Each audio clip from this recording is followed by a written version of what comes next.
Three, two, one.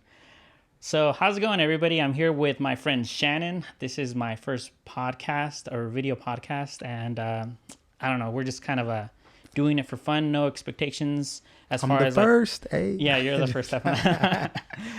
No expectations as far as like what this podcast is for or who it's for. It's more just technically just for fun. They're conversations with people that I've known or have known for the past couple of years or just met. I think I met you, 2 years ago? Yeah, probably. Yeah, Probably so- a little over that. Yeah. Yeah, so Yeah. They like I really said- connected over COVID. Yeah. Yeah. yeah. So it's kind of a crazy time as far as like what everything or what we're experiencing around the world and also what we're experiencing in this country. Right. Kind of just like give us a brief background bio on what you do, who you are. Right. So Yeah. So my name is Shannon with Digital Faces, and we're a social media marketing company. And actually, as of recent, we've adjusted to be a Spanish dental marketing company, just because, researching a lot of big companies, Facebook, Amazon's, a lot of other businesses too, you notice that when they first start off, they pick a niche, right? Like Amazon was a book company. Facebook was for Harvard college students. And then once you really dominate that niche, you can start expanding, right? So we'll probably get into like medical. Then after medical, it'll be like general businesses and stuff like that. So we really took a really niche approach. After a couple of years of doing this, I've adjusted the marketing. So yeah. that's cool. So your business is just online?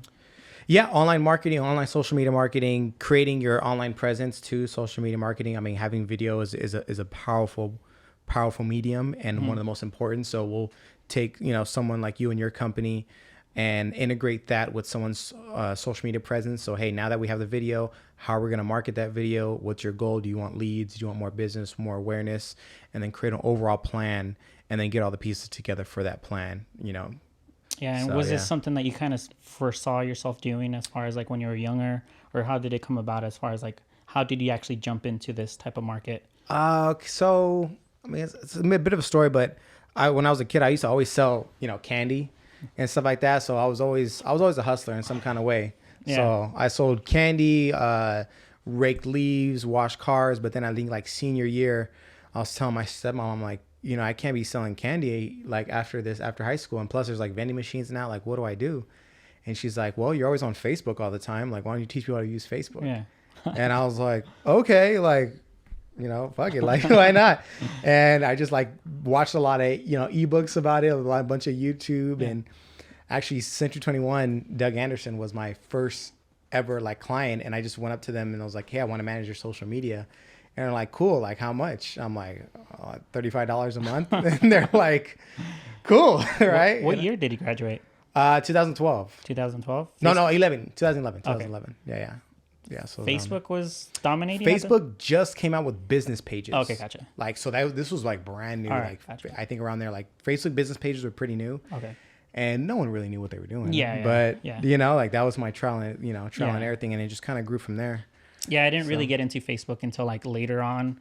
I don't even remember when I got my Facebook. I used MySpace till like almost till its end, Dude, I remember till its end MySpace. peak, Man. So I honestly like got into Facebook pretty late as far as like Right. the platform, just because I was never on the computer type of person, tech Right. savvy as far as like me being indoors. It just never really happened. I was basically outside with my friends growing up, so that's what I Nice. knew.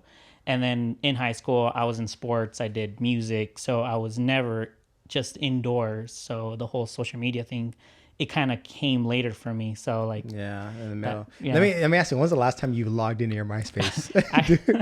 I tried to log in a couple months ago for whatever. I think I was wanting a picture or something. Right, it's but always I didn't know my password at all. Really? And then the email that I had it assigned to, I don't remember that password. Damn. So with that reset, password, it just didn't work. work. So I'm like, oh well, like I guess I lost that whatever information that I was trying to get Wow. to. But I did just type in my name, and I was looking at those pictures, Crazy, and I was huh? like, what is this? Like, this is like just the top friends list and Dude, everything. I remember that the top in the top 5, and then when Yeah. you're pissed off at your friend, you'd be like, all right, now they're instead of 1, they're Yeah, 5. yeah, who's But then number 1 today? Exactly. Yeah. Your girlfriend will be number 1 now instead of your best friend. Yeah, and then, exactly. It was always the best friend and the girlfriend, especially the Yeah. best friend would be the one that got mad. You Exactly. know, because like, why is your girlfriend now? And, Yeah, like, dude, I'd spend so much time editing my profile. You Yeah, know I what I mean? remember. Like getting like those themes and that back end code. Yeah, exactly. No one knew how to code, but everyone knew how to do a MySpace. yeah, dog. exactly. It was pretty simple once you actually got into like the wanting your MySpace page to look more And then personal. your song. Do you remember any songs that you had? I honestly don't remember. Dude, I remember like I had like all Drake songs at the time because he was like underground for a minute. Yeah. And I was like, oh, I found this new dude. So Yeah, I remember MySpace was pretty popular my freshman or sophomore year. That was when I first got my first page, and my friend actually did it for me. I had Dang. no idea what it was, and I honestly thought it was a website.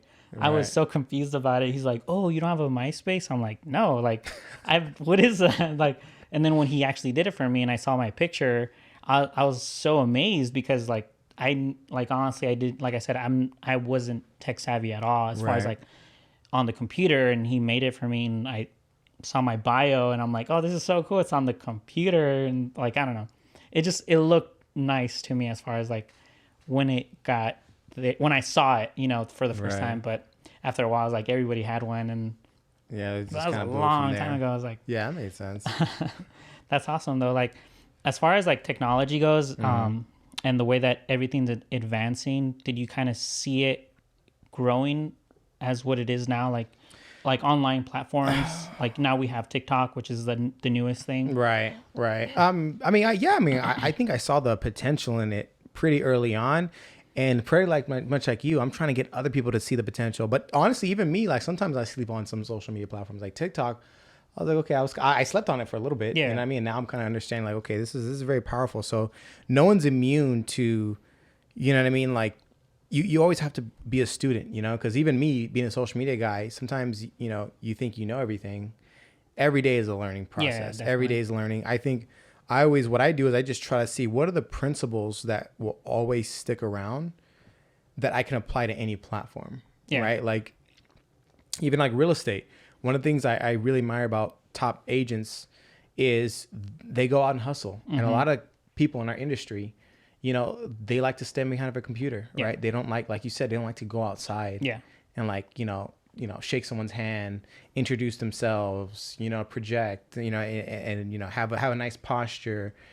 That's something that's underrated in our community, I think. And, just getting out there and just door knocking. And then even like I said, digital door knocking, like that's what I believe in. Like, hey, take the principles that have all, people haven't changed, just the way they do things change. So I'm always about, let me see how, like each platform, I look at it as a different place. Yeah, definitely. Right. Like I see Facebook as, people's homes, right? Like people are more family oriented. They talk about what they want, right? Instagram is kind of like outside, like, you probably portray your best self, right? TikTok is where you can be fun. So in those environments, they're different environments and people act different in different environments. And it So- definitely approaches different demographics as far as like where they're Exactly. approaching or trying to grab their audience attention. Well, some demographics stay in the house more, right? Some demographics are outside more. So Yeah, definitely. yeah.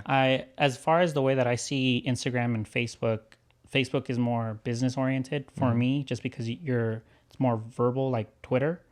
Instagram for me, it's just a profile for either your pictures or your videos, like IGTV. I just started with last year, so now you're getting elongated video formats, and then of course now they started with the stories 2 years ago, Right. so it's a different way of using stuff. I haven't yet gone into TikTok. I'm always the last person to get into anything. Why is that?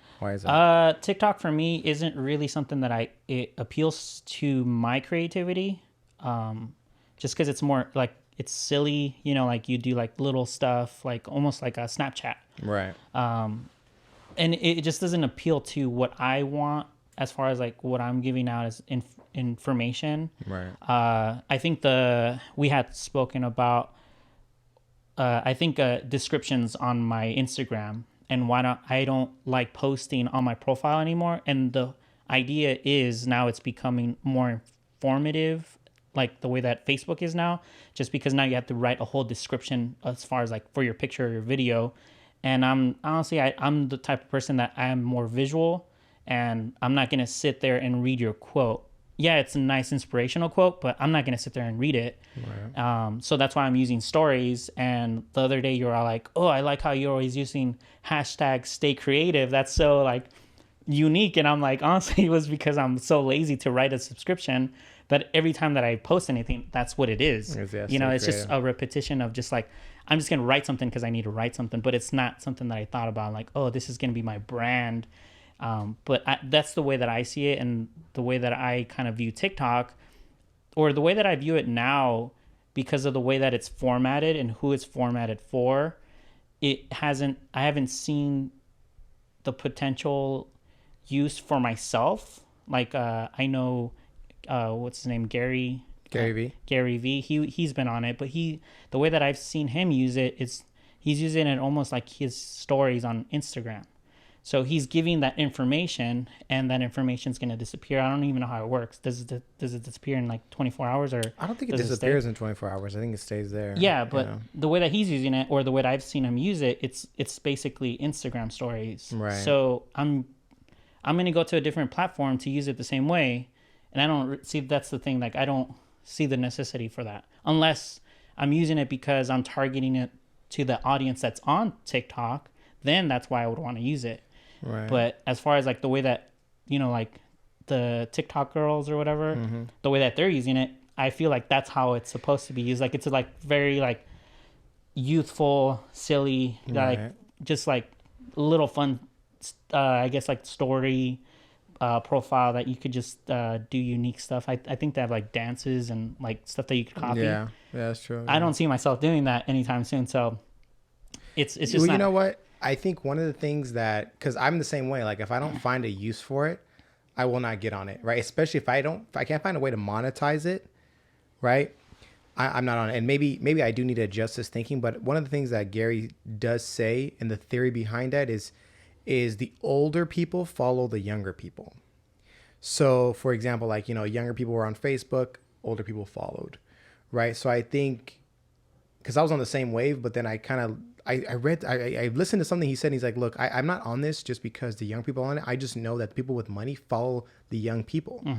So let me just get on it, learn it before they even on it. So that way I already just established a platform for it, right? Like, like, you know, Facebook, Instagram, all these things, I'm pretty sure, you know, like your mom, you know, your grandma, all these people, they're like, oh, that's for young people. But then they follow their grandkids, they follow their kids. Yeah, definitely. And I think I recently, like within the last week, changed my like viewpoint about that, because yeah, TikTok is for young people, but who are going to follow them, right? The parent that's like, oh, what is that thing that you're always on, right? TikTok. Oh, okay, let me see what that's about. Yeah. And it might not be today, might not be this year, but you know, they're going to catch on eventually. Yeah. And then, you know, we got to be there making sure that and then eventually when they catch on, right, then, you know, our clients are going to be like, oh, what about TikTok? And you have to do TikTok marketing. So that process might take a year. Yeah. But that's what I'm coming to realize. Like, okay, you know, the older people follow the younger people. Yeah. And we have to be on that. But one of the things I wanted to ask you, dude, because you know, we were talking about a client and you're like, look, even if it's more money, I'm not taking it because it's not like creative, right? You're like, it doesn't inspire me. Yeah. Right, dude. Like, and I don't hear that a lot from people because, like, you know, it's all about, not it's all about the money, but it is. It's all about the money, but you turn down money, dude, just because it doesn't inspire you. I'm like, what the? Yeah, like, the reason why I do it is because I know the work is not going to come out as great, just because the energy is not there for me. Like the creativity, I could definitely force myself, but I'm going to burn myself out as far as like as a creator, right? Because most companies that come at me, they don't know what they want, you know, and if they do, and when I do give them something, they're very critical as far as like the format that I'm giving it, because it's not the format that they're used to. They're so used to just a talking head and then B-roll.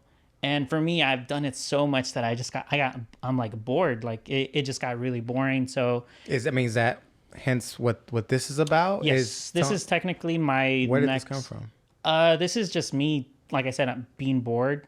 Doing like my foundation is basically real estate photography, videography, which gives me a monthly income every month, and it's a secure income. But now, like you said, I'm now turning down certain projects because it doesn't have to be all about just making money. It has to be about actually being creative and then forcing yourself to like do certain things like this. I honestly feel super uncomfortable anytime I'm in front of the camera. And I feel like this is just another platform that I want to like approach and see how it works. And the way that you're talking about TikTok, you know, like kind of reviewing it, but then reviewing it for myself, you know, and then see how I could then integrate it maybe to another client. You know, it's just something that I felt that I needed to do. I'm always working. I'm always editing. I'm always talking to businesses or giving and that's advice. Another thing too, dude. You're always working, bro. Like, do you ever take a break, dog? Like, I honestly, I do try to, but it just, sometimes it doesn't happen. Even if I do set a day like, oh, I'm going to not work on Sundays, it happens where a client wants something and it's a big client. So it so happens that I need to work. You know? Do you have a girlfriend? No. When's the last time you had a girlfriend, bro? Like 2 years ago? 2 years ago? Yeah. Okay. And it was just basically the same thing. She would always say like, oh, you need to at least take Sundays off. Yeah. You know, she did see how much time I would spend. At the time I was playing music, so I was either What teaching instrument? Guitar. Okay. Yeah. I was either teaching or playing with my band, practicing, or if not, I would then play small gigs like for like someone would hire me for a little party here and there.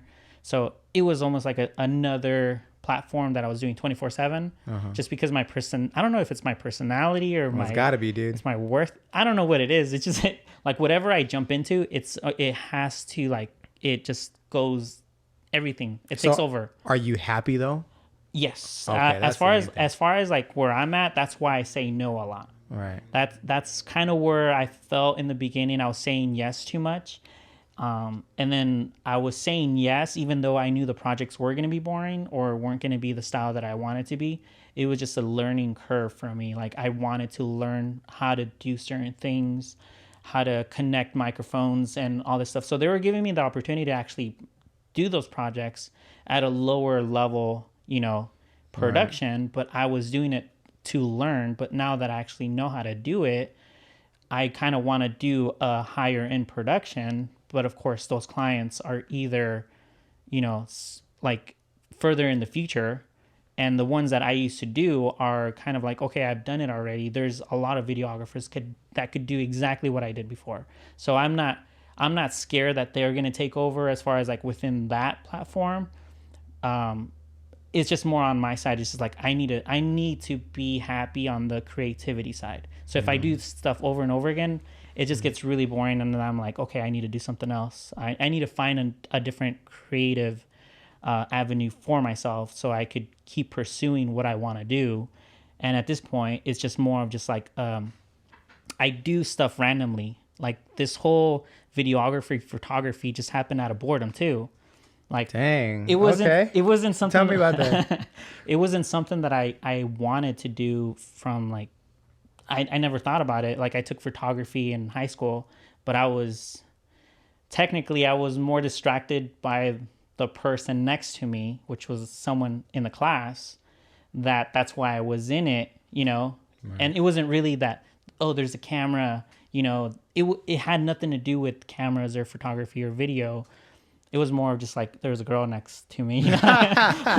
It's always how it works. Huh? You know, exactly. So always how it works. For me, it wasn't. I never thought about photography as a career or even a creative avenue for myself. I was really focused on music, and then of course I did music for all through high school. After high school, I did the whole band thing. I was going to get my credentials to teach, and I was already teaching at a private school, and I was getting bored. So once again, I was just like out of boredom. I went to Best Buy one day and I was just walking around, and I remember I was like, oh, maybe I could just get a video system, like a game system. But then again, I don't like being indoors, and I'm not a gamer. So I couldn't see myself playing video games to entertain myself. So I kept walking around and I saw the cameras, and I'm like, well, I could buy a camera, but I don't know how to use a camera. I don't even know how to turn on the camera. So I just took a risk and put it on credit and got it. Went out, shot a couple of my friends, all automatic. Wow. All I really wanted to do is just know that I was using the camera, and because Facebook was so easy to like actually promote your stuff back then, it was actually sending your Content, post yeah. to your friends. Now you have to actually pay for that stuff. Right.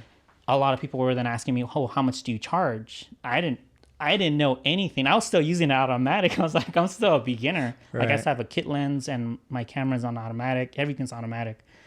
And sure enough, I would just say, I don't know, $20. And then I would, Same shit. Yeah, you know, same just thing, like, yeah. it just happened, you know, but it happened out of boredom. You know, I needed something else to stay creative. I needed something else to get outside too. Like I felt like I was indoors too much. I was either teaching in a classroom or teaching at a house or practicing my guitar or practicing in a garage. So for me, it was just like I needed to be outside. So the camera was almost like, okay, this is your excuse to go outside.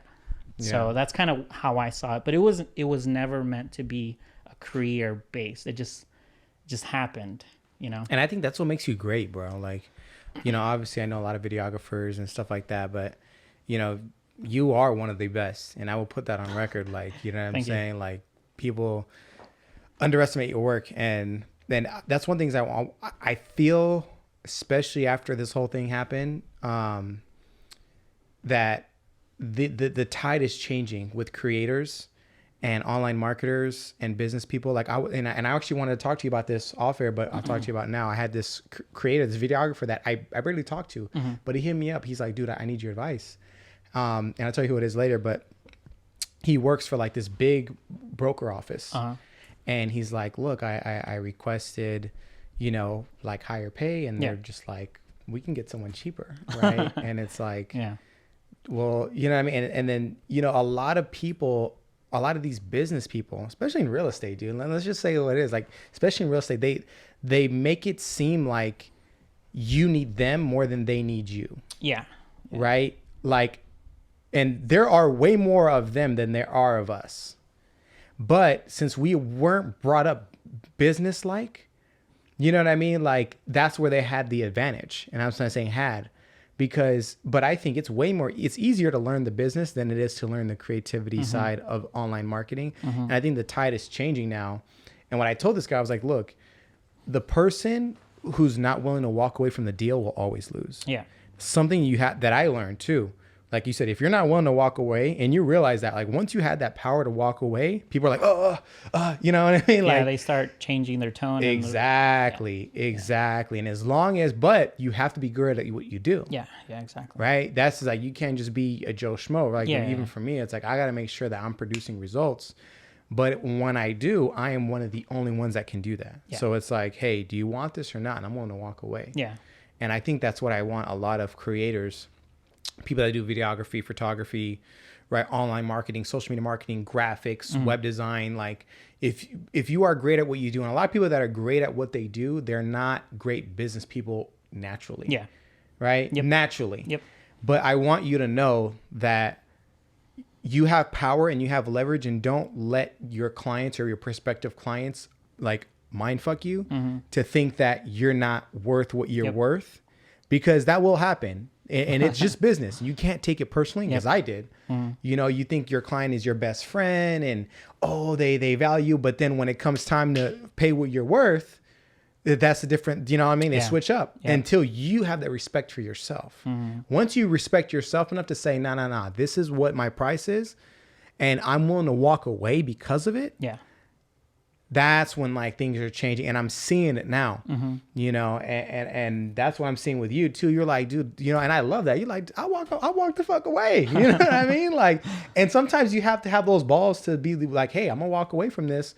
Now, beginning into it, we get it. Like you said, you started off with $20, right? I started off with $35 a month, bro. Like, we all start somewhere, but if you stay there, and we all know someone, like I know someone, an agent who's a family member of mine, right? She pays this photographer $100, right? And don't watch this podcast. No, don't do that.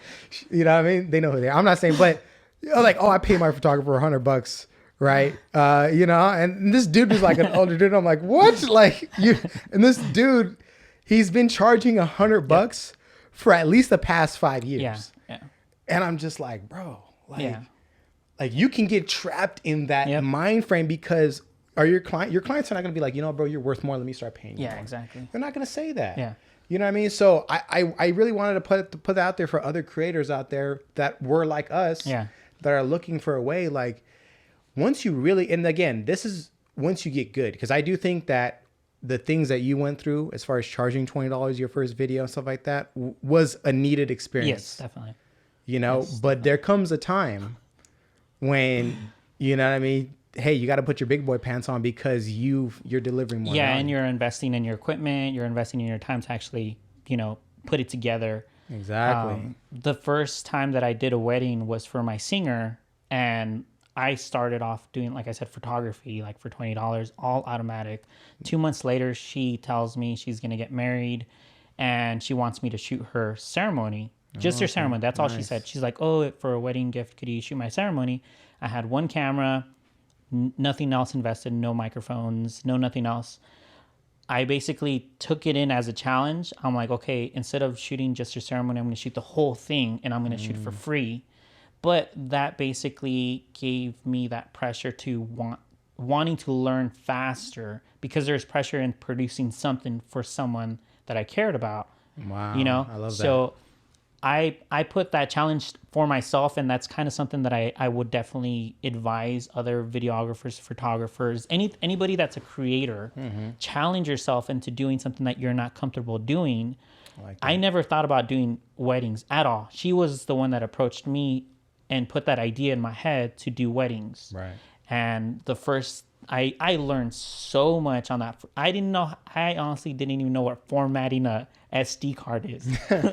Formatting an SD card is just deleting your footage. That's all it is. I didn't know what that was. I basically bought my laptop, had a 32 gigabyte SD, and I was basically going to just put the files on my laptop and then erase them. But like I said, I didn't know how to actually do it properly.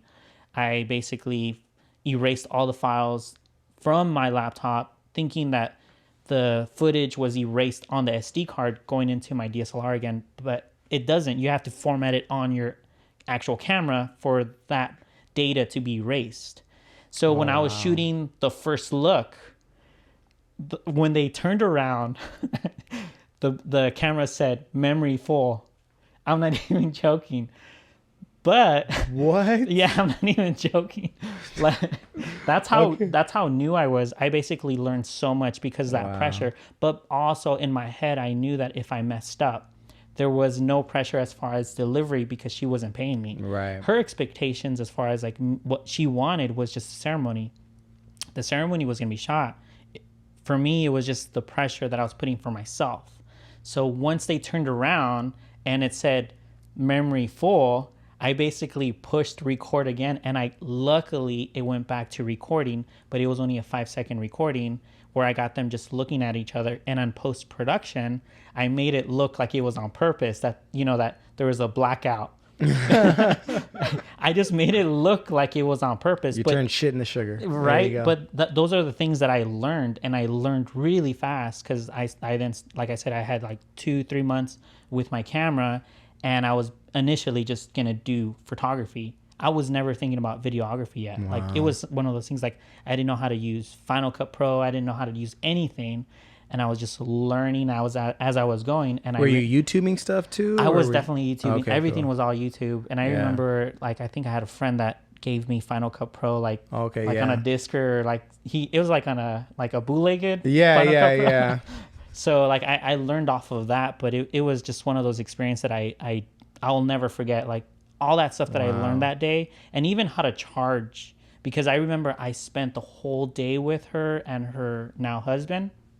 I'm like, okay, this is a lot of work. Right. Like this is a lot of running back and forth where he was at, where she was at, and then going back to the ceremony, going to do the reception, make sure that you're in the right places, know the schedules. It took so much time and energy that I'm like, okay, if anybody else approaches me, I'm definitely going to charge them. I'm not going to charge them what I think I should charge them, but at least I need at least gas money, Right, I at least exactly. need gas money. And luckily I do have a lot of friends that are into the whole photography, videography. And my friend Daisy, she's a friend from high school. She actually took pictures of my band when I was still playing music. She was doing weddings at the time, and she knew a couple from high school, and she recommended them to me. And I knew them also, but like I said, it was my first wedding was my singer's, and then she gave me another one, but I basically just charged them $100. I'm like, at least I have something to save all the footage, and that's all I will make, but I at least learn from that. So what you were saying was be humble as far as like when you're starting, but then also realize once you recognize your potential and also what you're giving out, then start charging, and then say, okay, I am worth this now, rather than I'm worth that, because that was when I was learning. Now I have all this equipment that I've invested in. The production value has to go higher. It can't stay the same. Right. But like you said, a lot of clients, they don't realize what goes into certain videos, even if it's a minute video. A minute video sometimes takes, just to shoot, 2 hours, just to prep before the actual shoot. Yeah, your pre-production, all that stuff. You're basically setting up all your whoever's talking, make sure that they know what their bullet points are, and then you're shooting and actually going over and over and over. Okay, let's do it again, but instead of saying this, let's do it like this. Yeah, we've been in those situations too with clients. Like, I've done like minute videos. They'll take like I said, a 2 hour kind of set. Yeah. So, and what would you tell like videographers out there that, let's say they feel like, hey, I'm worth more. How do I educate my client now? Because sometimes we spoil our clients. But what would you tell, like, hey, I'm a videographer, Irvin, and I want to raise my prices. How would, what would you tell them? It's one of those client relationships that you kind of have to feel out, like not every client's the same way. The way that I approach my client from the beginning, and like you said, we came without any knowledge of like business. So I do feel really grateful for all the clients that I've had in the past, even if they were like telling me like, hey, could you give me a discount, even though my prices were already discounted. Like I feel like it's just one of those things that you just have to like grow into and say like, okay, I need to eat too, like you have to understand that you have to eat. You have to at least have some money saved up for other stuff besides what you want to buy, because all the stuff that I was buying was off of the work that I was doing. So I wasn't really making any money. And I'm pretty sure that goes with all the creators out there. They're like, oh, I need a new computer because my processor's too slow, or I need more memory cards, or so it adds up. So you kind of have to like really think about your investment, and then kind of like if you have to let certain clients go, just let them know like, I'm sorry, like I can't afford I can't afford to basically feed what you want, because I can't feed myself essentially. And the cheapest clients always give you the most headaches, guys. I'm telling you, like at least for me, like the ones that actually pay a premium, like I hardly get calls from those people. I probably get like 1 or 2 calls a month from like my top 3 highest paying clients. I get probably a call from them 3 times a month. At most. Like now the cheapest ones, they email me every other day. I'm like, bro. So, you know what I mean? I would say for people out there, don't be afraid to cut off those cheap ones, because at the end of the day, they're more headaches and they don't understand the value. Not only that, they actually or for me, I ended up like letting certain people go as far as like certain clients go, but they actually started to realize what it was worth once they started researching, as far as like, oh, we need another person to replace. It's Irvin. Like a girlfriend, right? It's like once you like, hey, look, if you don't understand exactly. my value. And like I said, every time that I would do anything, I did it till its fullest. Like anything that they would pay me, like I would make sure to bring good lighting, good microphones. Like even if it was like a $50 project, I remember one video I charged $200. The microphone that I used for that project was $600. So I made minus $300. Or no, $400. I made minus $400 on that project, but I saw it as an investment leading on to something else. I knew that I was going to keep working with those people, but I at least had some money to invest for whoever was going to come up next. But those are the things that you kind of have to go through and understand. Like, I wouldn't recommend someone going into debt.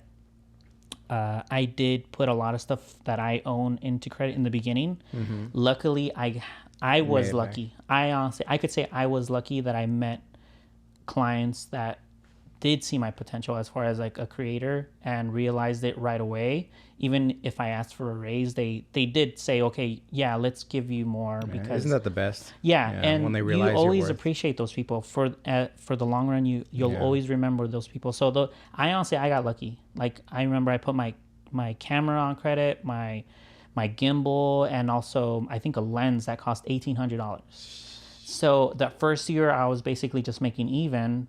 But it was one of those things that I just had to risk. Like, I knew what I wanted at that time. Like, I know what I want now, which is, like I said, I don't want to be bored anymore. So this is why I'm doing this, because I want to do certain projects that technically it's for me, but then it's also for other people that, like, I want people to actually get to know you as a person, get to know how you speak, what your stands are on certain things, maybe give advice on certain things like you are now. And those are the things that I kind of want to kind of elevate for other people to see, like, not just for myself, but for you and then the other people that are going to come in and do this podcast. Make an impact. Yeah, make an impact on the people that are around. Come in contact with the content. Yes, exactly. But I honestly, I do recommend anybody that's into like in the creative mindset of wanting to go into the business, just kind of throw yourself in there and then just do projects, even if it's for free sometimes. Like, I don't recommend doing stuff for free for the long term. No, but it's still needed. Yeah, just do it to learn. Do like humble yourself and say, like, okay, if I know photographers that have better equipment than I do, and then they have in their mind, they believe they're worth what their camera's worth. it doesn't make sense to me. As long as you understand what your camera does, like, if you know every single function in your camera, you're then maybe worth what your camera is worth, but you're not worth exactly what your camera's worth because you're essentially needing other stuff. And then I feel like there's just too many complaints on like, oh, well, my lens is this, and I'm only getting paid $400 or $500. I'm like, okay, that's your tool. That's it. That's just an essential that you're going to use to keep getting more money, but don't think that you're going to be worth $2,000 because you have a $2,000 camera. It doesn't work that way.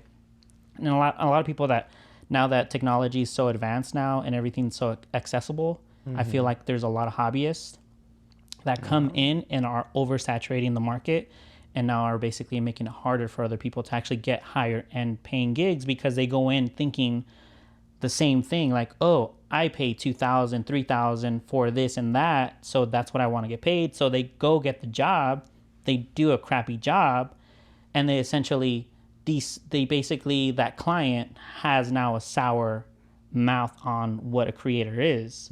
And that's something that I feel like a lot of creators just need to be careful. Just like the client needs to be careful as far as like, know what the videographer is worth, but they have to understand what it's worth. And also the videographer creator needs to understand what it's worth to actually give something that's actually a good, like, a quality. Exactly. Yeah. So it goes both ways. So that's just something that I would just kind of throw out that's there. That's good advice, man. Yeah. Because you are the best at what you do. So. Honestly, thank you, man. But I honestly feel like I'm still definitely growing as a content creator, videographer. What is that quote? Like, the more you know you don't know. Yeah, right? Exactly. There's so many things that I still want to learn as far as like when it comes to the videography side, the production side, and also the directing side. So I feel like that's kind of what keeps me motivated. It's knowing that I don't know everything, knowing that my edits are okay, they could be better, they're good, but in my standards now, I've done it so much that I need to elevate them. Like, I don't want to keep them in the same platform anymore. Yeah, it's that mindset, bro, that like sets you apart. Like, hey, it can always be better. Yeah, like anytime that I do anything, like if I see something I don't like, I'm like, it bugs me. Like, it'll bug me throughout the whole week or the whole day. I'm like, is there anything that's bugging you right now? No. Okay, good. Oh, there's one thing. But Oh. there's one thing, but you already know what it is. I think it's that camera over there. Oh, yeah, you were telling me about that. Yeah, and with that, let me reset this camera. So let's cut it right there. Yeah. So yeah, in continuation with everything, I feel like what we need to learn as far as a creator or as far as a business person is just like kind of like be mindful of each other. Just be mindful of what each other does and what we go through. I got really lucky as far as I got to know some really like humble business people that were really on me as far as like be careful with when it comes to your money. Don't be scared to ask for money either. Like they themselves were teaching me what I didn't know. That's awesome. But I also approached them telling them that I didn't know the business side. Like I honestly would always say like, I'm not good with money. I don't like money. And they would say, what do you mean you don't like money? I'm like, I know that I need money, but I don't like talking about money. And business people, what do they like talking about? Money. That's what they do. That their mindset is business. It's like how to create income. Mine is how to create a good product. So it's a different mindset. But like I said, I got lucky because I know a lot of creators that have gone through the same routes as being very like personal with certain business people, and they take advantage. I got lucky to know certain business people that basically saw me and like, okay, instead of taking advantage, let's teach him. And they brought me in and said, okay, this is what you need to do. You need to set up a plan for your year and actually establish certain things for yourself, like certain goals that you want to do, and then just kind of go after them. So that's something that I feel like I'm pretty grateful for.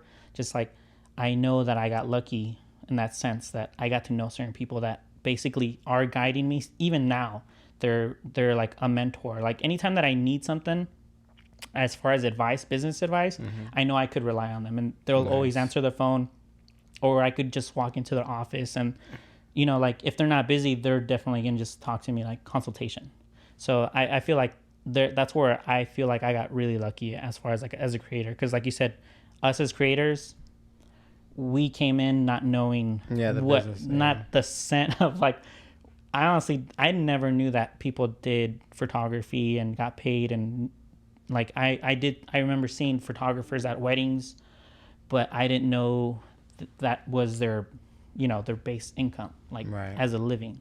Right. So, and I think you just came in it with like being authentic, like, dude, hey, I don't know. You know what exactly. I mean? Instead of being like, oh yeah, no, I'm good. And I messed up a couple of times like that, like pretending like I know, and it just hurts you at the end. Yeah. If you just come up with like just being honest with someone, like, hey, this is what it is. Yeah, exactly. That's what I like about you too. Like you're like, hey, like this is what it is, dude. Like this, just take it or leave it. You know what I mean? Like it is what it is. And I feel like a lot of people do like that, do like the honesty. Oh yeah. But I do advise people, if anybody is listening out there, just to be careful, because sometimes when you are too open, oh yeah, they take advantage. They definitely take advantage. So how do you know where that line is with people? Like where do you know? For me, it's always comes down to if I like talking to you, if I'm not working with you.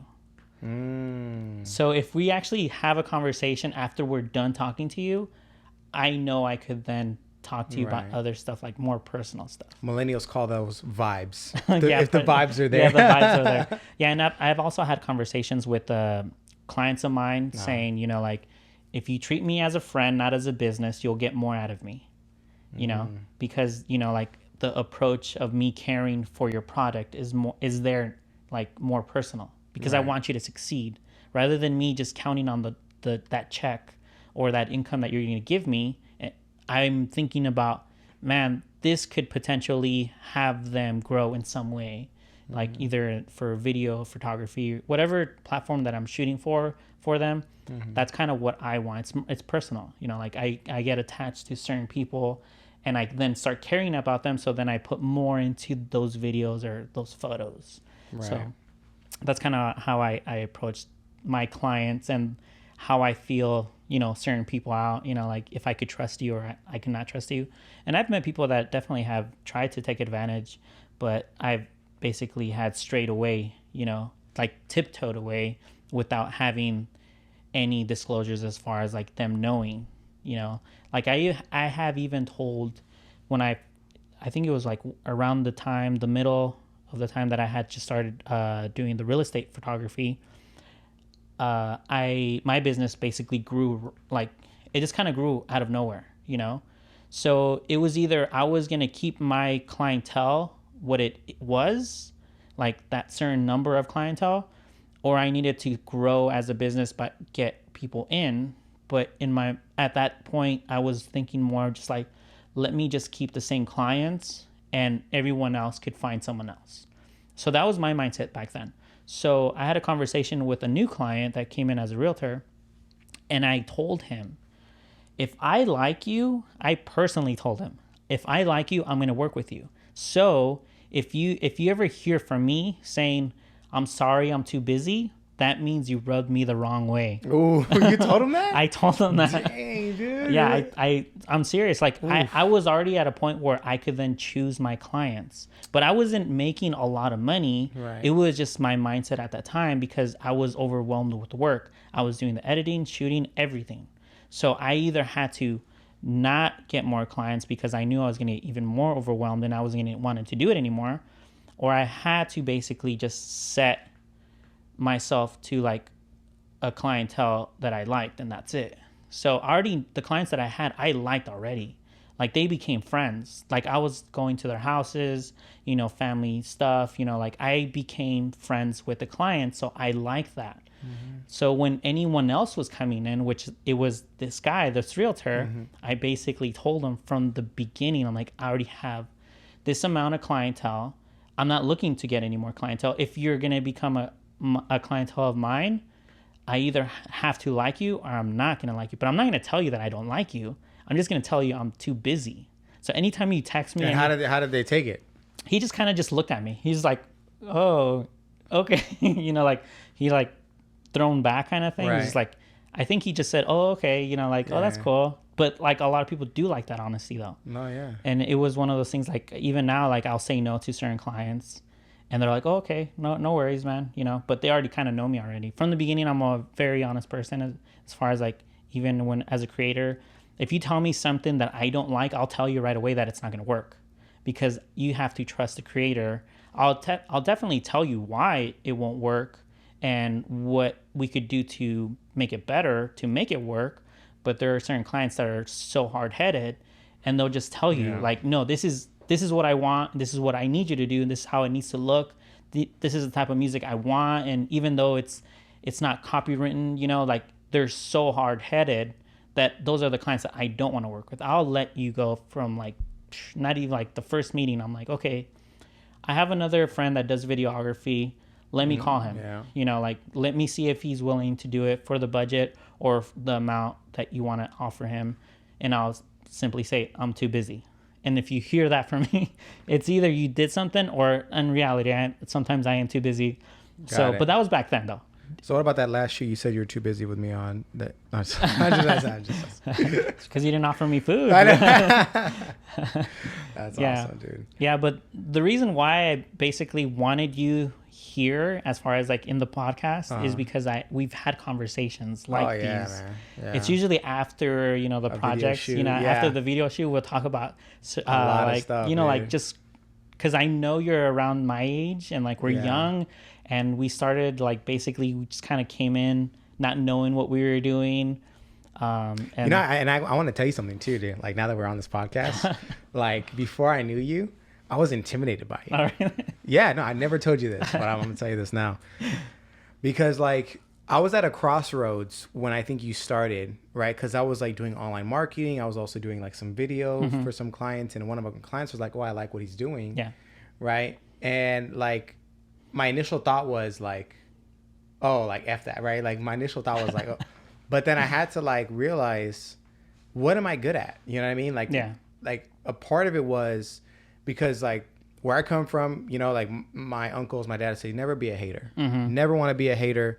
You know what I mean? If you are a hater, that's exposing something inside of you that's an insecurity. Yeah, definitely. So as soon as like I realized it about myself, I'm like, okay, what is the insecurity there? It's because I haven't picked a lane. I was like, since I was the only game in town, for a minute, I was doing video, social media, like websites. You're doing everything. I was doing everything. You're the OG. Exactly, right? I was just like, I'm doing it all.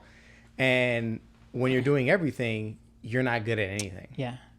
And so when you came out with your awesome videos, because like from the gate, you were like the shit. And I could not deny that. I was like, you're the shit. But I was like, man, I'm a little intimidated by it. But it actually helped me pick my lane. Yeah.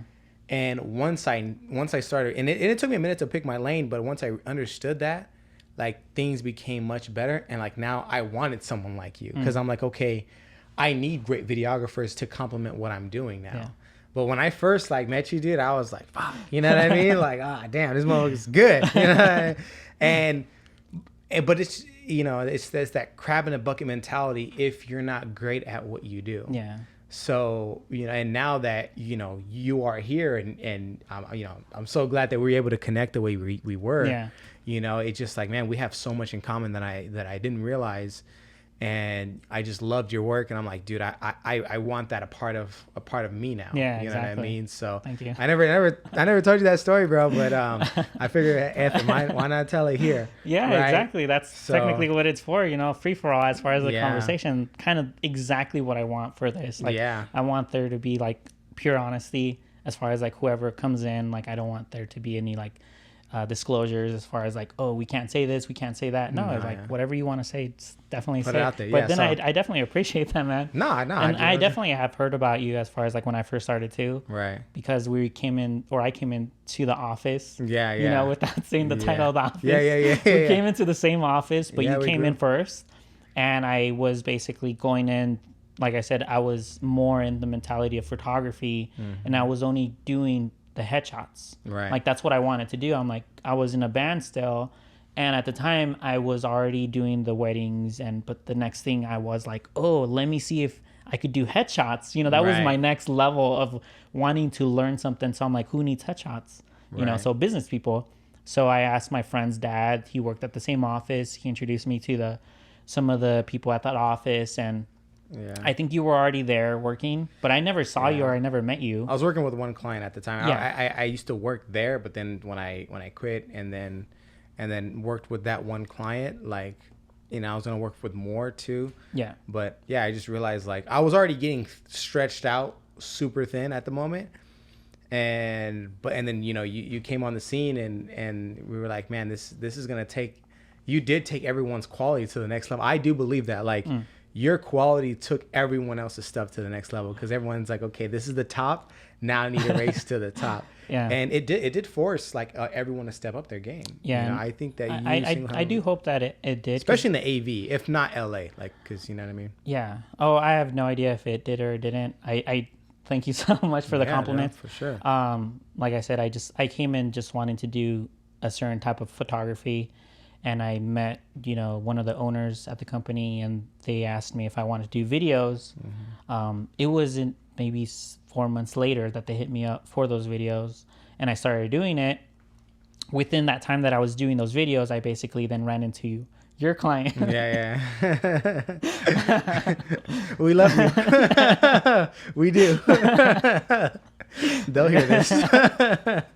Yeah, so for me, it wasn't really like I wasn't looking for anything in specific. I wasn't going after certain clients. I didn't know anything. I was just kind of going in there blindsided. Like I said, I went in there wanting to do a certain project, which was headshots, but then was asked to do product videos and marketing videos. And then within that time frame, I met a client of yours that then I guess saw what I was doing, and because I gave her a video that she liked, or I don't know what it was. It was either a connection that we just had because we became friends right away, and she was so easygoing too, that she asked me like, hey, could you do videos for me?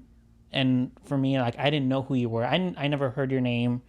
I didn't know that there was another person in that office doing the same thing or within the same, you know, stuff that I was trying to do or was asked to do.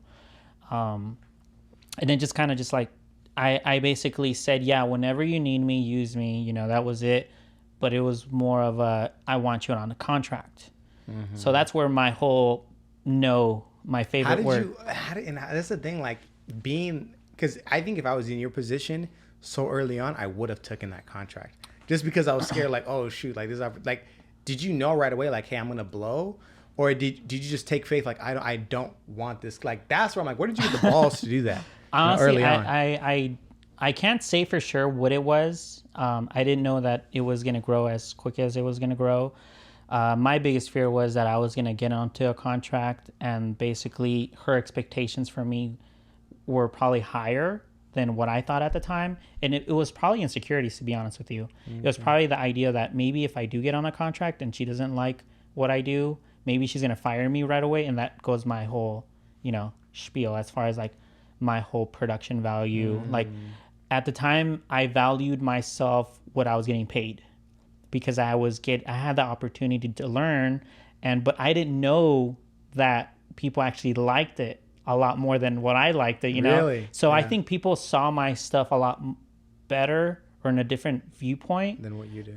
than what I was looking at it. I was looking at it as, oh, this is beginner. This is still beginner stuff. It's not, there's nothing I don't know, like in my head, I was like, I want like movie set, like I want, like when I started doing the real estate photography, I would look at catalogs. I wouldn't look at MLS because MLS brought me down. I would see the realtor's reflection, Yeah. and that for me, that wasn't, I didn't, I couldn't analyze that, as far as like what I would want to do as far as like as a product. So if someone's paying me, I want it to look like a catalog.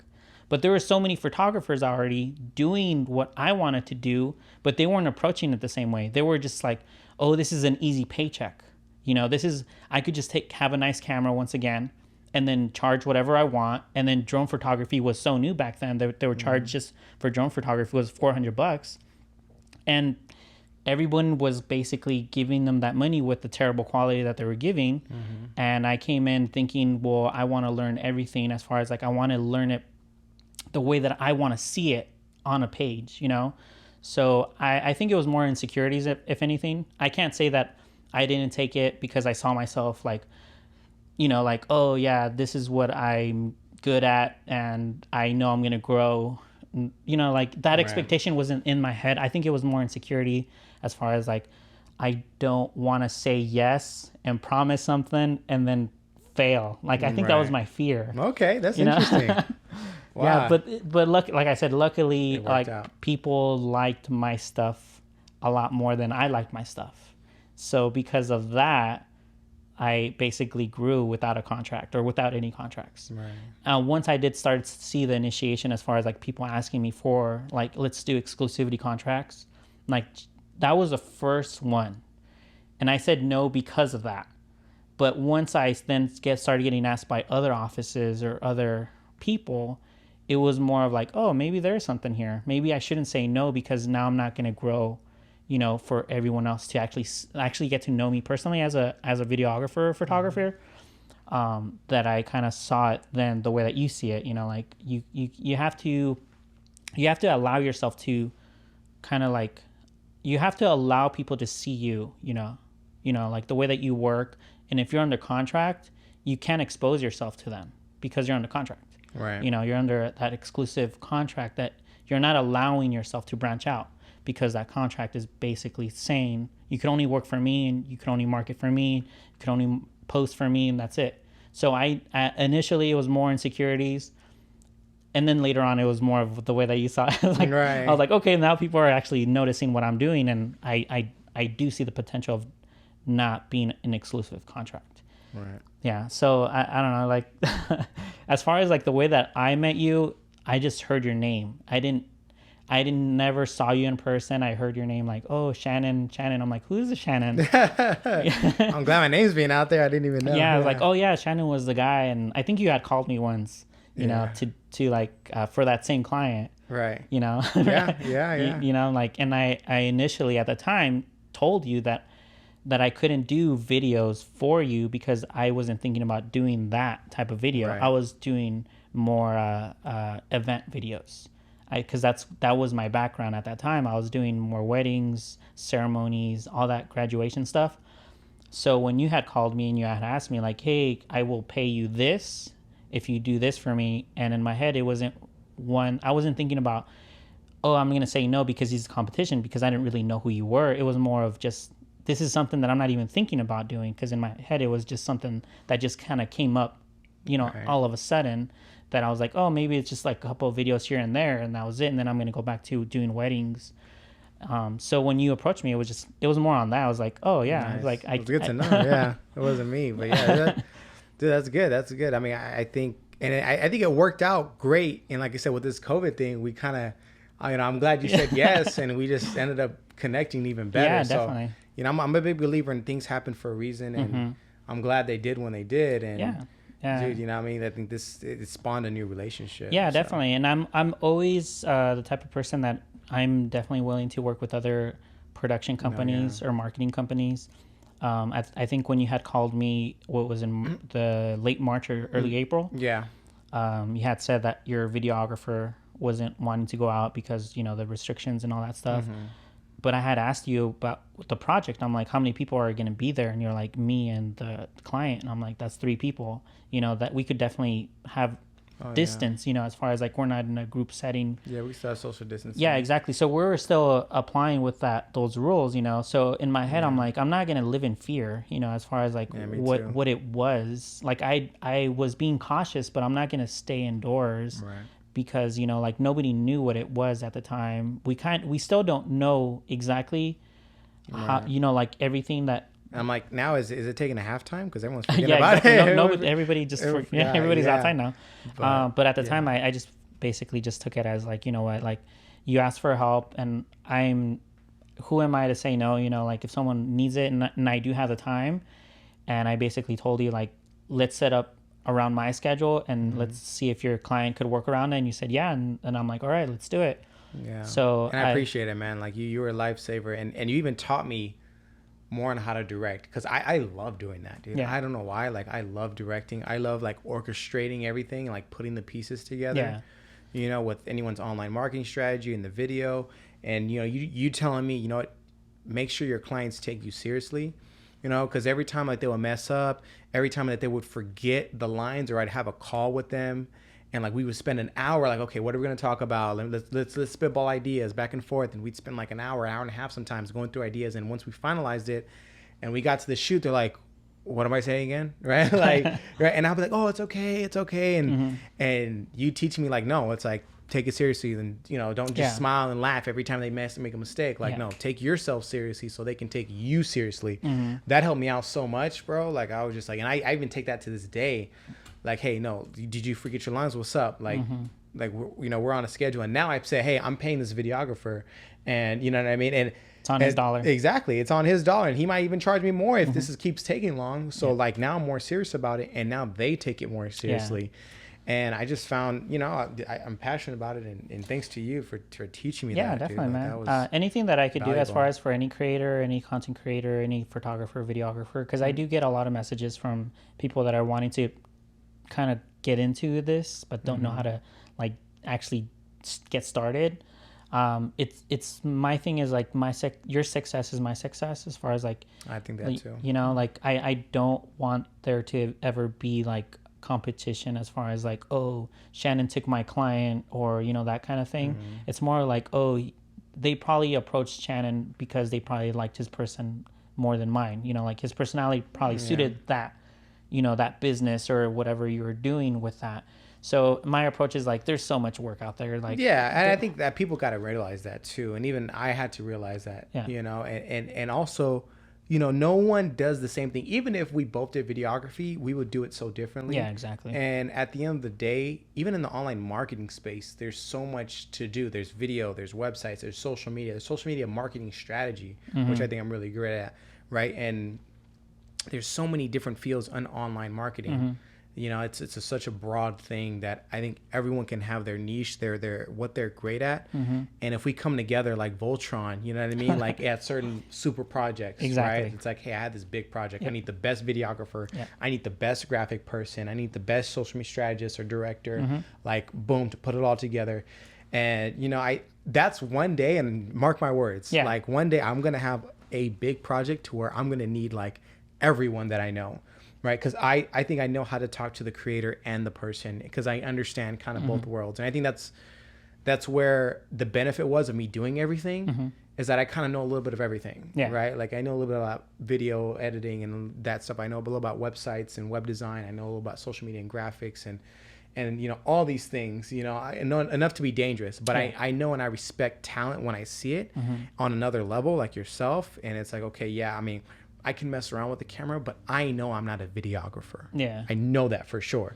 Right. So, you know, and that's one thing I do want to do.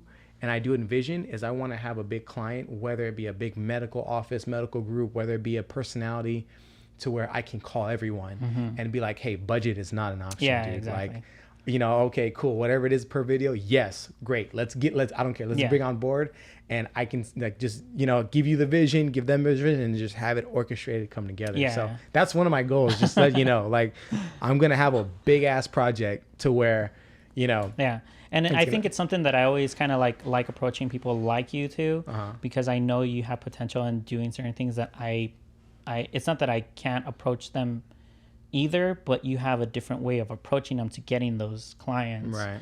My way of approaching it, it's almost like a friendly vibe, you know, let me get to know you. And then, but you're more business, you know, like I feel like I think you grew more as a business than I did. Oh yeah. I kind of grew more as a creator because that was my strength. And I feel like my business grew because of the strength of the creative side, but you're very business. Right. Like you know how to talk to the client.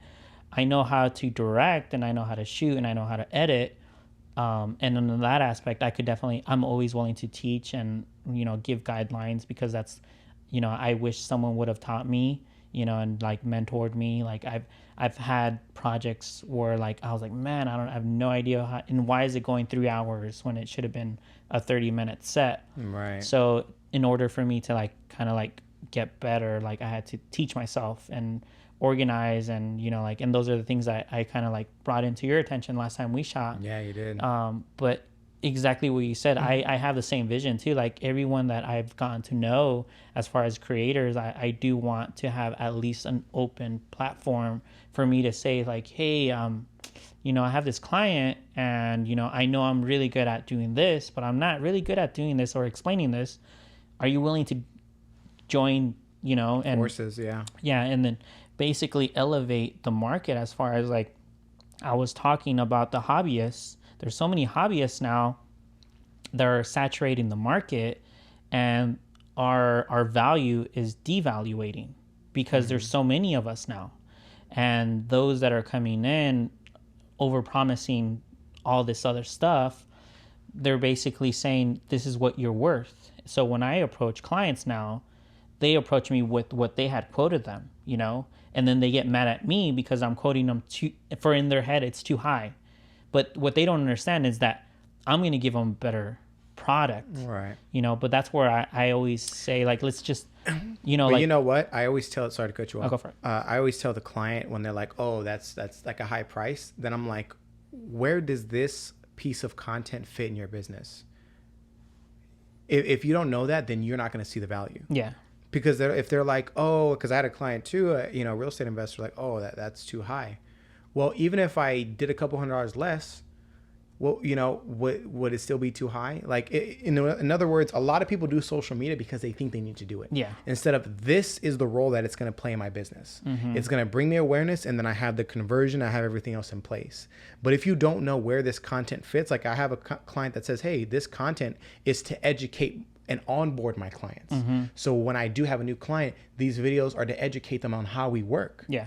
And so now he does see the role this video plays. Like, you have to look at your content as a person, as a job description. What job and role does this person play? This, or AKA this piece of content. Yeah. Right? Is it to help onboard? Is it to help let people know who you are? Right? Is it to help generate sales? Yeah. Right? Is it, you know, like, and if you don't know that, then any price is going to be too high. Exactly. Right? So I always tell them, like, okay, what role does your content play? And they're like, what?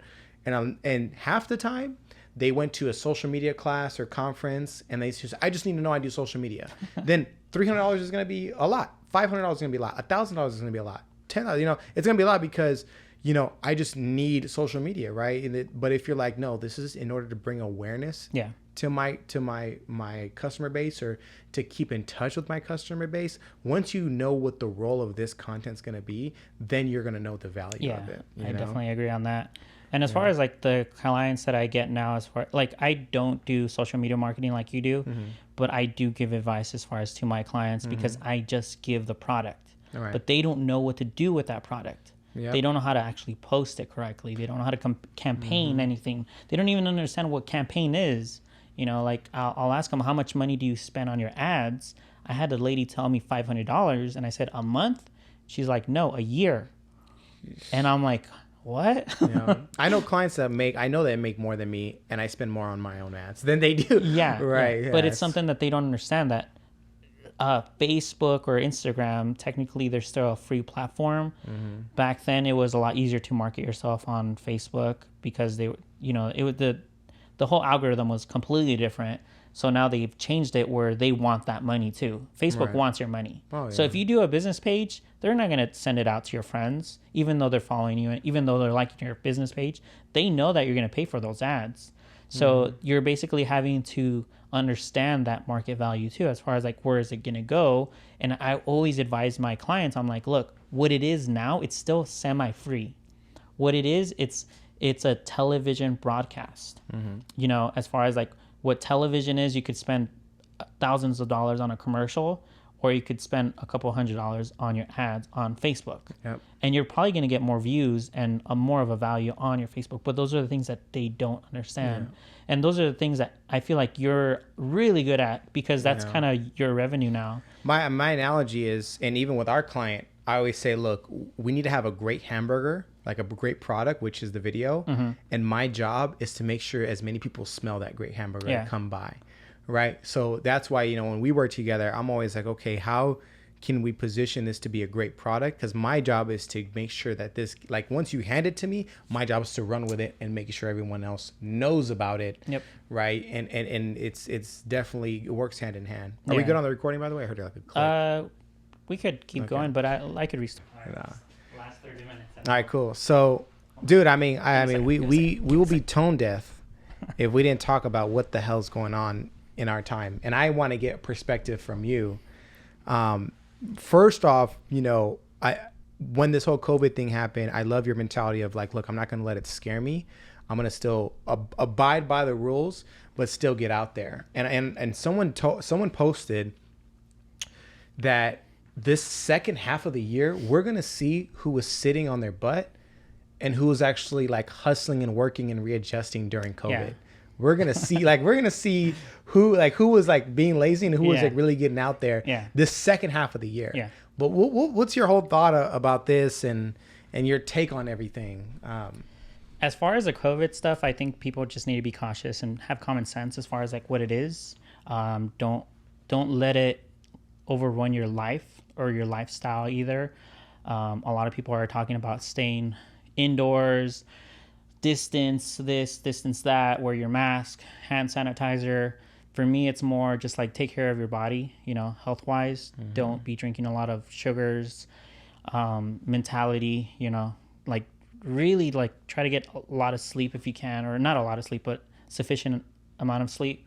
And of course, stay active. Like psychologically, I feel like that's something, or the mental aspect is something that we're not really talking about. We're talking about the disease as far as like, you're just going to get sick if you touch something, or if someone breathes on you or talking next to you. So everyone's like in that mindset of like, I can't do anything because I'm too scared that I'm going to get sick and then die. That's kind of the what I've been noticing on social media and on the news. Right. For me, it's just like, just have the common decency and common sense as far as like, if you're with somebody, make sure that you ask them, like, are you feeling sick, or have you gotten tested?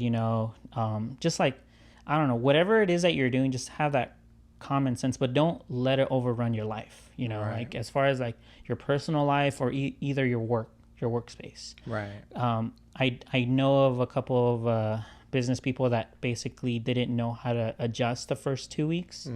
They personally told me like they were just sitting around, like they honestly, they were doing their Zoom calls and everything, but Zoom calling is just one thing, you know. There's multiple things. There's multiple things that you could be doing as far as like and you were busy business. during COVID. I was too. really busy, dude. yeah. Like you were freaking busy. Yeah, everybody that had called me, they were asking me, I'm like, oh, are you still working? I'm like, yeah, I'm still working. I'm like, when are you available? I'm like, next week. Why? Because I'm so busy, you know. Like you were like one of the only videographers I knew that was available. Yeah, exactly. So. And I understand definitely like as far as like why people are having to stay indoors, and you know, like I wasn't going out to party, you know, I wasn't going out to the bars, I wasn't going, you know, I was just going from where I needed to go and then going back home, and that was it. You know, I wasn't stopping anywhere, you know, if I didn't need to, wearing a mask if I needed to wear the mask, if there was a lot of people there, or if I was just like going into grocery stores, or, you know, you have to be cautious on that sense, because we honestly do not know everything as far as like what it is and how it affects everybody, because there are people that are asymptomatic, you know, that you might have it, but it doesn't show. And then you go home and you live with your grandparents or your mom or your dad, mm-hmm. that are a little older. You might get them, you know, sick, get them sick. So just be cautious as far as like what you're doing, but don't live in fear. You know, like that's my thing. Like just don't live in fear. If you're going to live in fear, might as well stay in bed. You know, like what else are you going to do? You're probably going to get an, oh, shit, did it go off? Yeah. No, I like that. And what are your thoughts on this whole protesting and police brutality? Do you have any thoughts on that, or? As far as like the whole protest, I do understand why people are angry. I do understand the frustration as far as like why people are wanting to voice what has been going on, not just this situation as far as like what happened with that police officer. It's been going around for, you know, centuries. Yeah. So it's just that I feel like people are done with that. You know, like why is this still happening in 2020? Yeah. There are always going to be authority figures within our society that are going to feel entitled as far as like how they approach themselves within that title. And, you know, unfortunately, bad apples. You know, there are going to be people like that. As far as like the protests, you know, the looting and all that stuff, I don't know. Like it's kind of hard, because I've been watching a couple of videos where people are defending, you know, their small businesses, and they're getting hurt, you know, because people are just trashing. And that's something that I don't understand. Like, as far as like, why are you going to destroy someone's like hard work? You know, they had nothing to do with it. Right. Go out and voice what you're trying to protest, but don't go and do more damage. Right. And we're both minorities. So, I mean, have you experienced any racism? Do you think that it's still like in today's, yeah, I mean, or have you encountered it yourself? Yeah. It's something that it doesn't happen often. No. I remember when I was in college, I had a teacher. I had a piece of music. Like I said, I was a musician. I had a piece of music, and the title was Lágrima. So Lágrima means tear. And I said it to him because he asked me, like, okay, read me what key are we in? You know, like the rhythm. So he was telling me how to do everything verbal first before I had actually played it. And he's like, okay, who is it from? And then the title of the song. And I'm like, okay, Lágrima. And he's like, what? And I'm like, it's Lágrima. And he's like, and he said it, you know, had an accent. He's like, no, it's Lágrima. So, you know. Oh man, dude. So, and I'm like, no, it says Lágrima. It means tear. And he's like, well, that's Mexican. So that's what he said. He's like, no, that's Mexican. It's Lágrima. So I'm like, no, it's Spanish. Yeah, that is from Mexico. So certain things like that have happened, you know, throughout my life, where I don't know if they think about it, or if it's something that they just, like, it's an older generation thing that I have no idea what it is, but certain people, they just feel like it's their entitlement, you know, like they feel entitled to speak out on certain things that they don't know about, you know, like I do real estate photography one more time, and when I go out and do these houses, sometimes I get approached by certain individuals that they'll tell me that what I'm doing is wrong when they don't even know what I'm doing. You know? Wow, really? Yeah. You still get that wrong? Yeah. Wow. So but it, like I said, it doesn't happen often, but it has It happened. still happens, yeah. The way that I kind of just How do you approach see it is just ignore it. As far as like, I do feel like now that we have portable cameras, it's getting, you know, like it's getting exposed a lot more. So I am grateful for that. As far as like exposing the people that are actually doing it, so that then people could view it, and then hopefully those that are still in that mindset could learn from it. You know. Yeah, and big change. Yeah. Yeah, but as far as like, do I feel like it's going to change anytime soon? I hope it does. I don't think it's going to change within my generation. Hopefully the second or third. Oh, that's powerful, man. You know, so I feel like it's just more, it's more hidden, you know. Right. It's more where if there's a crowd, they're not going to show it more than if it's in private.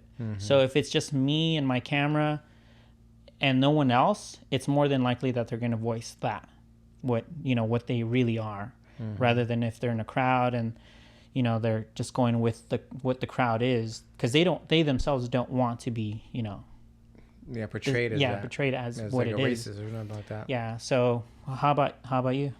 Well, I mean, you know what? To be honest with you, I mean, I think the protest is good. I think that there's very powerful companies like Salesforce like opened up about it, and I think when the people in very very powerful places speak out, I think it's very great, and that makes me hopeful. I mean, as far as, are you asking maybe what my take is on it? Or As far as like everything that has been going around, as far as like, you know, the protesting, the looting. I honestly have a slightly different mentality, and I would say, because like police brutality has been around for a minute. Unfortunately, you know, we already know what it is. I don't have to say that. I was just brought up a little differently because, you know, my dad always says, look, you're going to experience racism, you know, as an African American guy, and no one can tell up front that I'm, you know, half Puerto Rican, right? There's just, you know, when you first look at me, you're like black, right? Yeah. That's just what it is, right?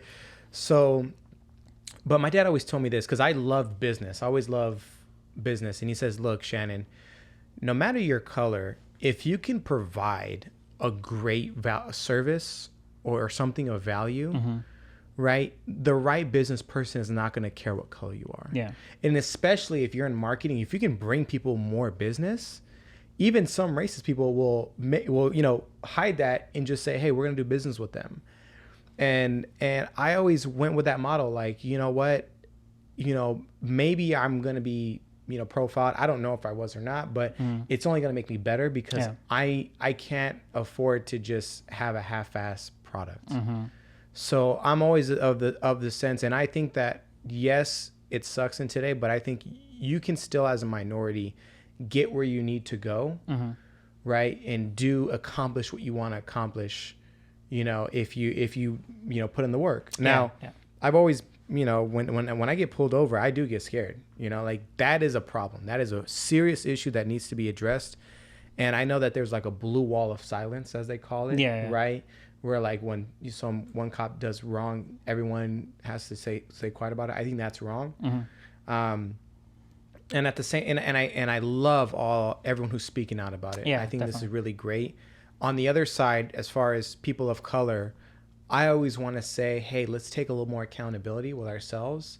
And that's why I posted that on my story. Like, hey, we also need to look at our money game, right? Because my dad always told me this too, like, pay attention to white people, right? Like, meaning that what do? They always research. They always pay attention to other cultures and what they're doing. And we have to do the same. Like in business, right? We have to understand how they do business and why they do. Like they talk with their money. They always talk with their money. You know, they're very silent about things, and they use their money to make change. And I just want to say for people, you know, also take that in consideration too. Don't just, protesting is great. That's step one. Yeah. But, you know, you got to talk about it and be about it, right? Yeah. So who are we putting our money behind, right? Who are we voting for, right? When you have a business, are you even supporting your minority businesses? Yeah, your local businesses. Right. You know, and so I think my take on it is, especially with COVID right now and this happening right after, a lot of these people that are protesting too, they need to also make sure that their family is good, their economy is good, right? That their business is good, yep. Right? And I think you have to, I don't think looting is the way, even though I'm 50-50 on that, because I do see the people saying, hey, sometimes you have to shake some shit up for people to really get it. Yeah. And I kind of get that perspective. But on the other end, I even seen Black and Hispanic and minority owned businesses being destroyed from that. So it's kind of like a counterintuitive thing on that end too. So on that end, I'm torn. Yeah. I am torn, but for me, I'm just like, you know what? If as a people, we have these skills like, you know what, you have a skill, you have a business. And if we are doing business with powerful people, I think that's going to make an even better impact too, because when they see us and they're not as scared of us and they know, like, you know what, Irvin's a cool dude and he's a talented dude as well. I think that'll change some people's perspective. And if not, fuck them. Yeah. That's how I think, like, and honestly why I got in business for myself. Because I never wanted to be tied to someone that even thought that way. Yeah. Or, and no one's going to overtly tell you like, hey, this is what I think about you, but they will respect you. Yeah. And that's all I ever needed. Yeah. I don't need you to like me. I just need you to respect me. And a part of that is respecting myself. Yeah. And I think that that's not being talked about enough. Where do we take accountability as well? Not to say that we're at fault, because this is fucked up. This should not have happened. And if you think there's anything okay with this, something's wrong with you. Yeah, exactly. And I just want to bring the conversation forward. Once we protest and everyone realizes what's going on, what's next? And I think we all have to say, okay, you know what? How are we going to bring us up? Because I look at like other races. And even people, that we know in other offices that, are, their owners, they might have experienced prejudice. Yeah. Maybe not to a certain extent to where Black and brown people have. Yeah. But they come together and they build their own economy. Yeah. And I've seen that firsthand and I'm like, whoa. I've seen Asian, Middle Eastern, right? Like I've seen all these regions of people come here and build their own, like there's little China now. I'm saying there's little Tokyo. You know what I mean? Like there's all these like different economies. Like there's brokers' offices that are run by whole families almost. Yeah, definitely. I've seen that too. Right? Like I'm like, we got to get something like that. Yeah, right? Exactly. And the more of us are in power, I think the better it is going to be for us. So I believe the same thing. I feel like our accountability is not just as far as like just living our lives comfortably. I feel like a lot of people feel like they're entitled to do and say certain things, but they're not doing anything themselves to change anything. You got to take it, man. Exactly. You gotta take it. I have friends that are in the police force, and I'm grateful that they are because I know them personally. That I'm. Have you talked to them about this? Or no? I haven't talked to them personally yet. I have sent them messages just saying, like, just be safe, now that you're, going out there, I just want people just to be careful as far as like either side, Right. I think so. Especially now, I think we all need to come together. Yeah. And whoever, is trying to, and I think there's a level of some force out there is trying to divide us again. Right. Like, and at a certain extent, I'm like, okay, when are we going to learn? Exactly. When are we going to learn and just come together? You know what I mean? Because we're better together than separate. Definitely. And I still believe this is one of the greatest countries. Yes. Even with all this, this is fucked up and this needs to change. And, having said that, if you are a minority, I think this is still one of the greatest countries, in the world to make whatever you want to make happen. Yeah. I will still stand by that. And at the same time, this does need to change. And I also feel like the people that are in power right now need to take responsibility as far as like those around them, because I do see that protection that they give each other, Yeah, they do. Cops, they'll pull over them, a friend that's a cop. Yep. They don't get in trouble as much as if it was just a regular individual. Yep, I've seen that too. So it's just one of those things like they have to be responsible for those that are in the system that they're in. Because we don't have, that badge. Same connection, we don't have that power that they have. So they have that responsibility to do just as much as we do as just like regular people that are just living our lives, but those that are in power have to be responsible for those around them, Right. because we don't hear, we don't see what they're seeing on a regular basis. And I think that there are certain people out there, and I'm not saying this is everyone, this is a small group, but I see certain people that use this as an excuse to not focus on their life. And what I mean by that is maybe even COVID exposed, you know what I mean, how much you weren't putting in to your business or your job or your career or your family even. And you're using this as an escape. Oh, well, I have to go protest or I have to go do this and that, to not focus on your own stuff. Mm-hmm. You know, not to say that you don't believe in it, but, you know, you're doing all this, or even with COVID, like you're like, you know, hey, we got to do this, that, but like, you're not handling your own business, bro. Like, you know what I mean? I definitely, I think there's every voice is being heard, but I just don't hear that as much as far as like, you know what happens now? Yeah. What happens next? As a people, let's take care of ourselves. Let's make sure that we're in a position to where we can put some money up and actually make some real change in our own police force, in our own companies, in our own space, to where if we pull our money together, it's going to hurt, you know, or it's going to make an impact, you know, and if we handle our business right. So, you know, I think that's the only thing that I'm not seeing out there. And I'm seeing certain people that don't handle their own business use this as an excuse to distract themselves. Yep. In a lot of ways, which granted, this is a great cause to distract yourself from. And hey, granted, that's more voices. I love it. Mm-hmm. I'm just saying, you know, look in the mirror as well. Yeah, exactly. You know? I definitely agree on that too. Like, as far as like everything is going right now, it's really strange. Like, the strangest of, like, first thing the COVID and now this. It's that's the thing. It makes me skeptical though too, dude. Like, you know what I mean? What's really up? What is it? A distraction? I mean? You know, I don't know. It was just circumstances that just happened. I honestly don't feel like it was a conspiracy, as far as like, if that's what you're thinking. No, I'm not saying it's a conspiracy. I just think I think there's opportunists out there. Oh, definitely. Yeah. I'm not saying that this was planned, like, hey, we're going to make this happen. Yeah. But I think certain people will put gasoline on a fire. Oh, definitely. That's all I'm saying. I'm not saying the fire happened because of someone. I'm just saying some people are going to put gasoline for their own benefit. Oh, definitely. You know what I mean? The media, you know what I mean? All this stuff like that, you know, and even with COVID, like, for me, and I was telling you, like, this is opportunity. People are asleep. Yep. You know what I mean? Like, for me, I'm like, how much can I grab off of this? Yeah. You know, and one of the things, and I learned from the realtors at the office I was working at, especially I came in not when the crash happened, but a couple years after, where it still was lingering and the economy wasn't full force. But I realized the agents that were really successful were the ones out there prospecting when everyone else was kind of like, oh, well, it was me. There's nothing. Exactly. You know? Like, they're the ones that like really grew from this.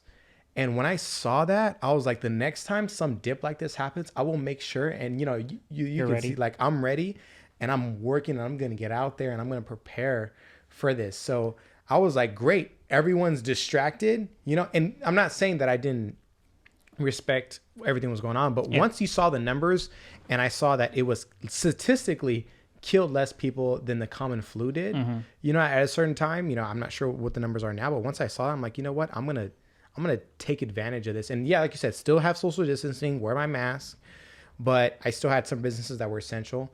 And I think that this was an opportunity, right, to land grab while other online marketers, where other people were distracted and staying home and I don't know what to do. Like, I'm going to take advantage, right? Because other people are going to do it too. Just need to learn how to adapt to anything that we get thrown at. Just learn how to adapt and just kind of like approach it. Yeah, approach it wisely. Don't be dumb about it. You know, don't be ignorant. Humble yourself. You know, like, really just approach it with common sense. You know, like, understand what it is as much as you can. You know, don't live in fear. Don't let it overrun your life or your business. You know, like, just kind of keep understanding what it is and adapt. That's all it really is. It's just learning how to adapt. But yeah, man. It's great, man. We talked a lot, man. We did talk a lot. But I honestly didn't think we were going to talk this much, but we talked a good minute. But like I said, this is a platform that I kind of been wanting to do as far as just for myself. And then, of course, for people that actually get to know the people that I've known and have conversations like this. I honestly don't know who's going to listen to this long video. I don't really I don't really care if it's just like 5 people. This is just something that I want to do. And that's something that I do want to advise those that want to start anything. Just go and do it. Expectations are always going to be there. Do it where you want it to, kind of like just elevate yourself just by getting started. And that's it. Yeah. Love it, man. Yeah. Well, bro, thank you so much for having me on. Yeah. All right. Yeah, man. Appreciate it. All right, you guys. Thank you again. And until the next time. We out. Dude, that was awesome.